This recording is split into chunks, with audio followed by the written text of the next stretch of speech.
are back from vacation. I got to go and spend the most amazing time with some friends that got married, and I can't be happier for them. We got to go to St. Thomas, uh, Puerto Rico, and the Dominican Republic. So who wouldn't love that? But now that we're back, have you ever been thinking about what you need to do for your LinkedIn marketing and how you can grow your professional network on there? So we are diving into that. You're gonna, I got my notes over here so that I can make sure that we're keeping up and not drifting too far off. First of all, I'm Lisa Benson. Welcome to Mastering the LinkedIn for Professional Growth. I'm the owner of Developable Designs and the partner at the Digital Trifecta, which is a go high level agency focused on scaling your business with our Scale Up TDT. Today, we're going to look at how to optimize your LinkedIn presence to expand your network and enhance your professional opportunities. This doesn't just mean for your personal space and personal growth. We want to make sure you're expanding and networking and growing so that you get the exposure to the people that you need to have the exposure to get the growth that you want to get. I know we've all been kind of lost on that. Where are you stuck in your LinkedIn? Let me know in the comments. So first parts of the content we're going to talk about is optimizing your profile. This is kind of the key. This is the crux. When was the last time you did it for your page? I kind of do it every few months. I should do it a little bit more regularly, but you got to start with a professional headshot that conveys that you are approachable and professional.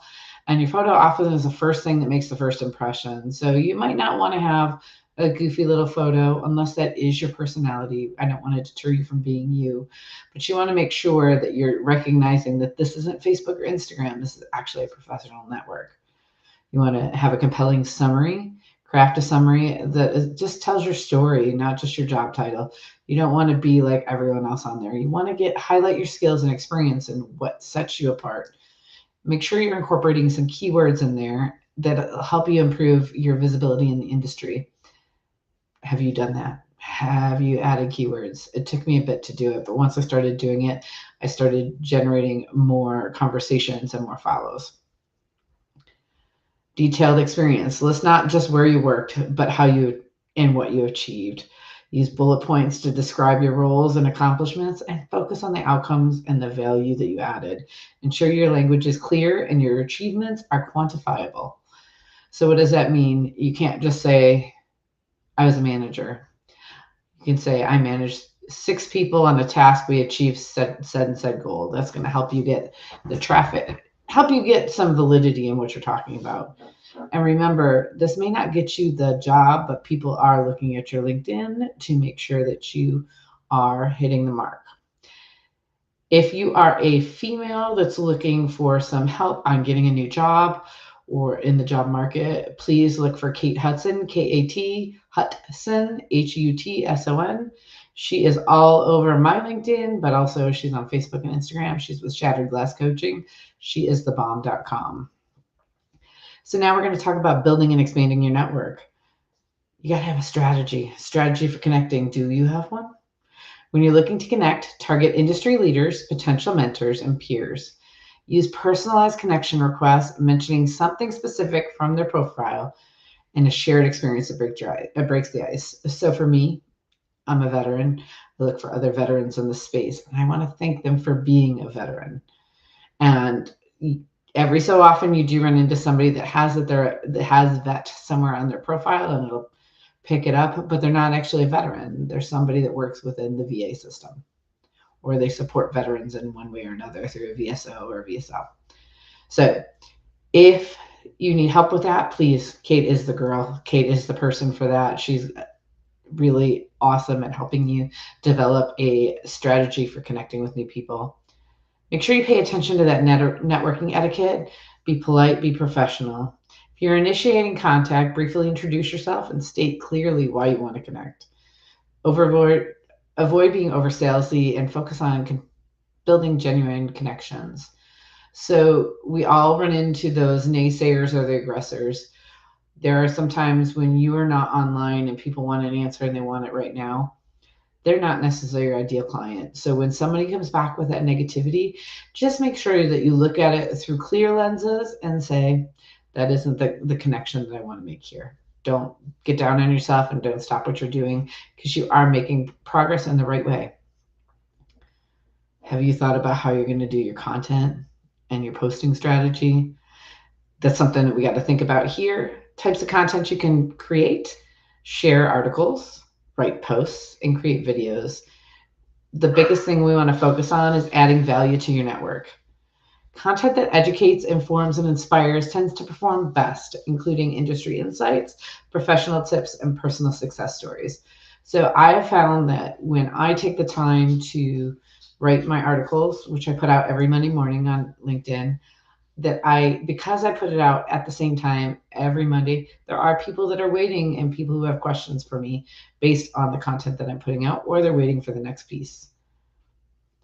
So aim for consistency when you're posting it rather than volume. It's more important to put it out at regular rate, Monday, Wednesday, Friday, Tuesday, Thursday, every Monday, whatever works for you.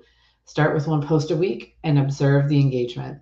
The best times to post are typically early in the morning, lunch times, and early in the evening on weekdays, when professionals are more likely to be online. So early in the morning, they just got into work. How many of you guys sit and while you're waiting to get into work?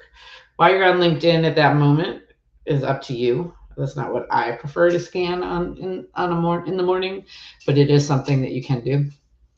And then at lunchtime, people are bored. They're trying to change up their mindset, so then they're going to look at it.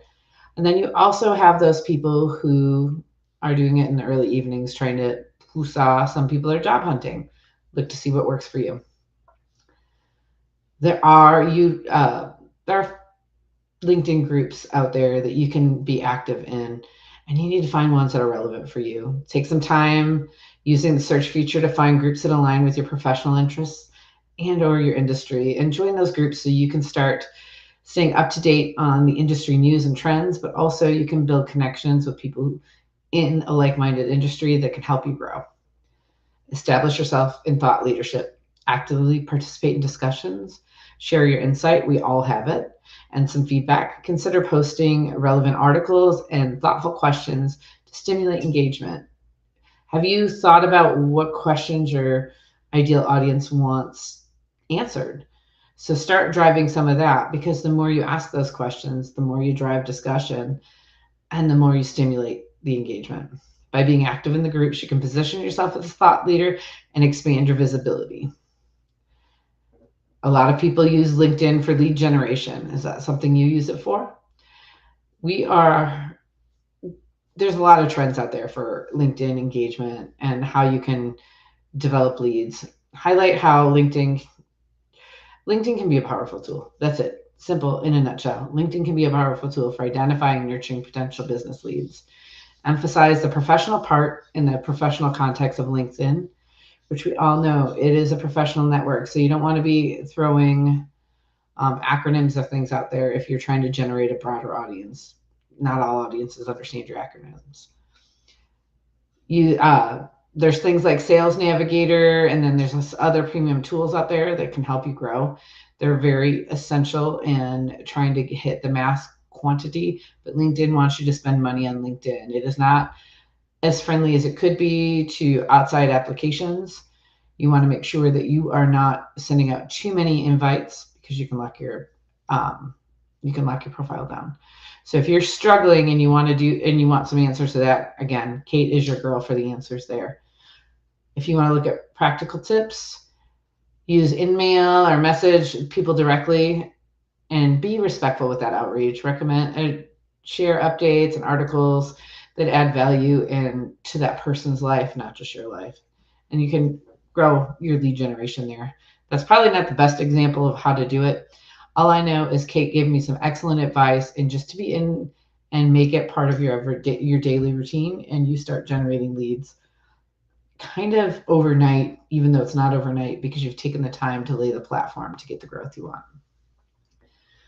We talked about personal branding in previous videos, and I want to make sure that you're thinking about it now. You are building your personal brand. Even if you're creating a business LinkedIn account, you still have to have your own LinkedIn. So you want to make sure you're building the personal brand.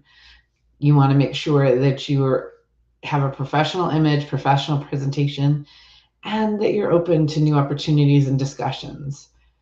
Make sure that reflects your professional ethos and your experience and your expertise.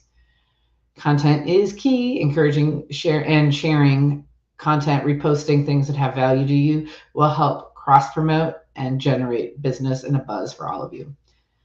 Make sure you're consistent across all platforms. Your LinkedIn profile is consistent with other professional profiles that you have so that you're maintaining a professional personal brand. LinkedIn ads. I'm not very big on LinkedIn ads because I'm able to generate what I need in the DMs, the messaging. But it is an awesome platform for advertising. It's a little more expensive than Meta or Google, but if you have the budgetary dollars, it can be very helpful. So if you are thinking about doing ads, that might be something to add into your space. You can do sponsored content, sponsored emails, and text ads. Make sure you're doing the creative ad space like you do on your other platforms. Again, it's important to make sure that you're cohesive across all boards and that you are adding it into your budget so that you can see what your return on investment is. Make sure it's cost effective. I will harp on this next step to the day is long. How many times does somebody reach out to you and you don't respond? Have you done that? I know that in the past I've done it, but my team is pretty amazing. They encompass around me, and we all get on and answer questions that our clients are asking or our prospects are asking. So make sure you are actively engaging with the people that are in, and they're commenting with you and engaging with you. If you don't meet them halfway, they're bouncing. They're not going to interact, or if they do interact, it's going to be pretty aggressive a lot of times. And they basically feel like they're being put off. Make sure you're liking and sharing, being interactive. All of these things are social platforms. Even though LinkedIn is a networking platform, it is still a social platform. So make sure you're maintaining a good, positive presence and engaging with the clients that are engaging with you. There it is. In a nutshell, that's the LinkedIn. I went over what I wanted to do. I was trying to keep it to 10 minutes. But if you've got any questions, make sure to feel free to reach out to me, DM me. If you're female, Kate's whole specialty is shattered glass coaching. She wants to help women up level their lives and up level their careers. So if you want to get in touch with her, I can put you in touch with her, or you can look her up at Shattered Glass Coaching. If not, you need some questions answered, please feel free to reach out to me. I'm Debella DeBall Designs on all platforms, or Lisa Benson on Facebook and LinkedIn. If you look it up by Debella DeBall Designs, you'll find me. I hope you have a wonderful day. Bye.